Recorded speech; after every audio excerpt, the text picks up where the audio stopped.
मुझे भूख नहीं लगती, प्यास नहीं लगती। क्यों? क्योंकि मैं श्री हरि की कथा सुन रहा हूँ, इसलिए मुझे भूख नहीं लगती, प्यास नहीं लगती। समवशिता उद्देश्यरारजेशतम् वासुदेव कथायां ते यज्जाता नैष्टिकीरति।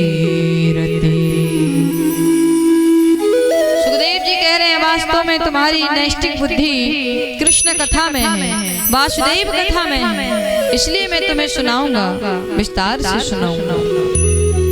अरे राजन, जब पृथ्वी पर ज्यादा पाप कर्म बढ़ जाते हैं, धर्म की हानि होने लग जाती है, अधर्म बढ़ने लग जाते हैं, तो स्वयं गोविंद अवतार लेकर के आते हैं।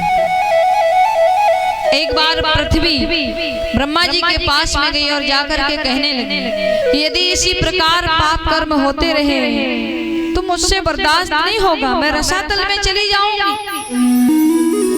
ब्रह्मा जी ने धैर्य बंधाया और कहा चिंता नहीं करो, मथुरा में वसुदेव नाम के राजा हैं,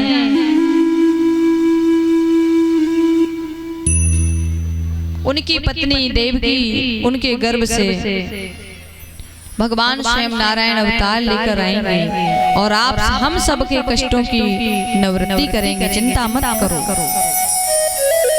लेकिन आपको बताऊं, मथुरा के बड़े यशस्वी राजा जिनका नाम है उग्रसेन, वर्ण आता है कि उग्रसेन के यहाँ कोई संतान नहीं थी, पुत्र नहीं था।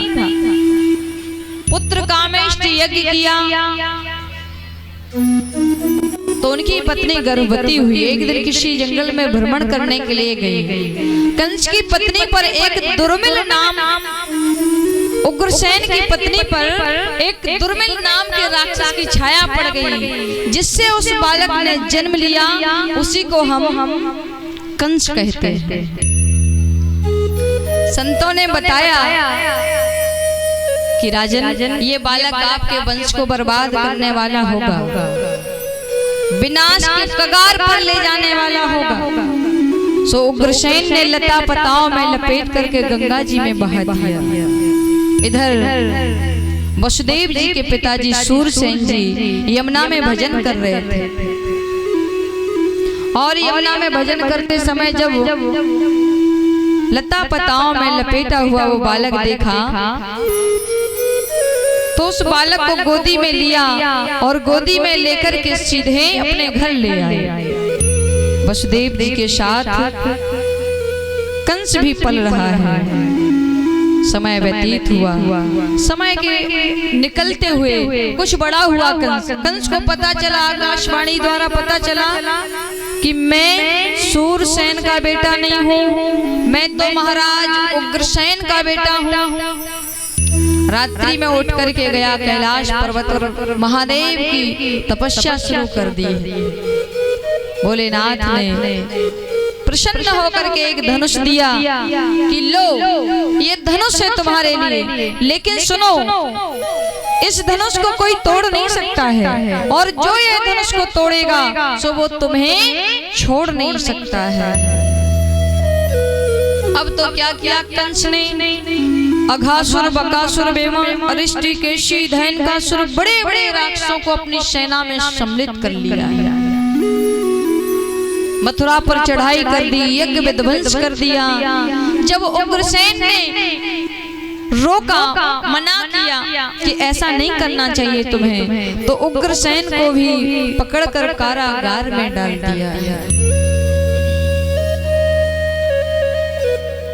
महाराज कंस के मन में एक और विचार आया, देवकी का विवाह कर दूं, चाचा जी की पुत्री है, मेरी छोटी बहन है, इसलिए इसका विवाह कर दूं। देवकी का विवाह वसुदेव जी के साथ में हुआ। देवकी का विवाह संपन्न हुआ, लेकिन विदा करते समय आकाशवाणी सुनी, पथी प्रगेण कंसमा भाष्या शरीरवाक्यो अस्यास्तिवाष्टमो गर्भो अन्तायां वह से। अरे कंस, जिस बहन देवकी को तू विदा करने के लिए जा रहा है, इसी देवकी का अष्टम गर्भ तेरा काल होगा। कंस एकदम डर गया। महाराज, कंस ने सोचा सही बात है ये, तो कंस ने क्या किया, देवकी के केश पकड़ लिए, रथ से नीचे खींच लिया, तलवार से मारने के लिए तैयार हो गया है। वसुदेव ने कहा, राजा, एक राजा नारी को तलवार से मारे, ये शोभा नहीं देता है। कंस ने कहा, अभी तुमने ये नहीं सुना कि देवकी का अष्टम गर्भ मेरा काल होगा? अरे मैं काल को जन्म देने वाली को ही जीवित ना छोड़ूं तो काल पैदा होगा कहां से?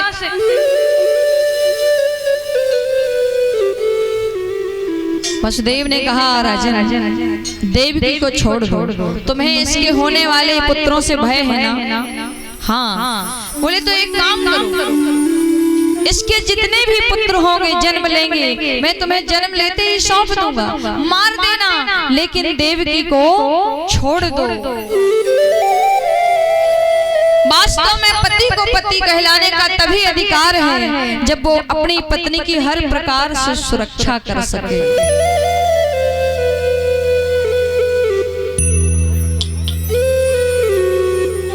कंस ने कहा, कैसे विश्वास कर लूं? वसुदेव ने कहा, देखो, इस दुनिया में अगर कोई सत्य है तो वो है क्या? मौत। मृत्यु के अलावा कोई सच हो नहीं सकता है। इसलिए जितने बालक जन्म लेंगे, जन्म लेते ही तुम्हें सौंप देंगे, तुम मार देना। कंस ने कहा, लेकिन मेरी भी एक प्रतिज्ञा है, शर्त है, बताओ। बोले, जितने बालक जन्म लेंगे वो तो ठीक है, जब तक 8 बालक नहीं हो जाते तो तुम्हें कारागृह में रहना होगा, हथकड़ियां बेड़ियां पहननी होगी। बोलो, मंजूर है?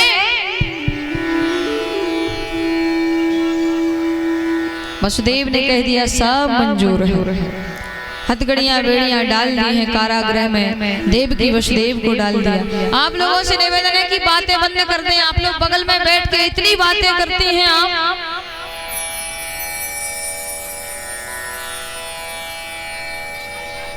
शांत हो जाइए माताओं।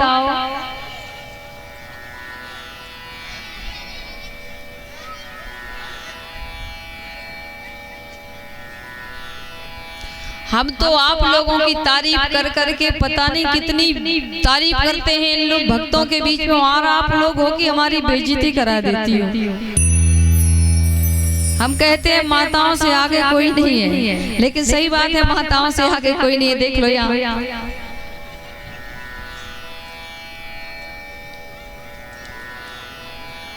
अब महाराज वसुदेव जी के यहाँ प्रथम पुत्र हुआ, जिसका नाम है कीर्तिमान। कीर्तिमान प्रथमं कंसायान किदंदवि अर्पयामास कृच्छेद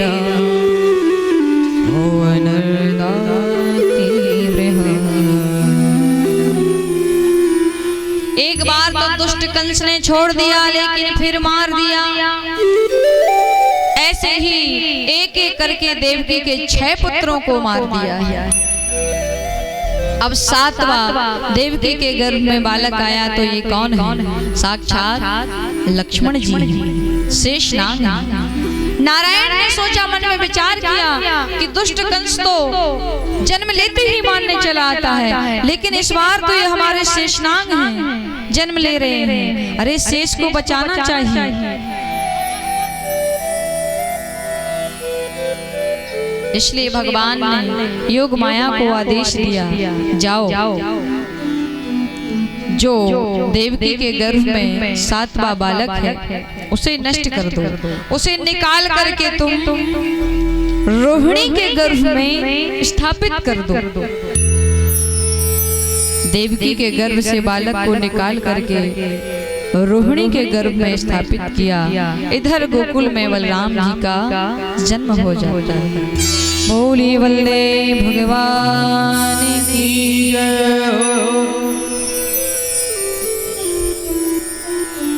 अब महाराज कंस को पता चला कि 7वां बालक तो गर्भ में ही नष्ट हो गया है। कंस कहता है चलो अच्छा हुआ कि अपने आप मर गया है, हमें बार बार मारना पड़ता था।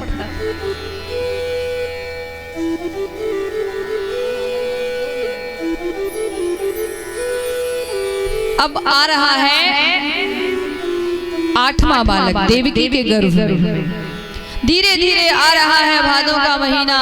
महाराज कंस ने कह दिया चारों ओर से कारागार को घेर लो, 8वां बालक है, पूरी सुरक्षा रखो, तैयारी में रहना सब लोग। सैनिकों ने कहा महाराज क्यों घबराते हो, हम लोग बहुत सुरक्षा में खड़े, पूरी तैयारी में खड़े। क्योंकि नारद जी ने कंस को आकर के बता दिया कि जो 8वां बालक होगा वो कैसा होगा, काला काला होगा, मुरली वाला होगा, देखने में छोटा पर पेट में दाढ़ी वाला होगा, सावधान रहिएगा। अब महाराज रात्रि के 12 बजने का समय है, सब देवताओं ने भगवान का स्वागत किया। कृष्ण पक्ष अष्टमी तिथि बुधवार रोहिणी नक्षत्र, रात्रि के ठीक 12 बजे आज माता देवकी का कारागृह है। आज कारागृह में प्रकाश हो रहा है और मेरे बाल कृष्ण प्रभु का प्रकट हो जाता है। बोले कृष्ण कन्हैया लाल की जय, नंद के लाला की जय। भगवान का जन्म महोत्सव हुआ, सब लोग गहरी नींद में सो रहे हैं।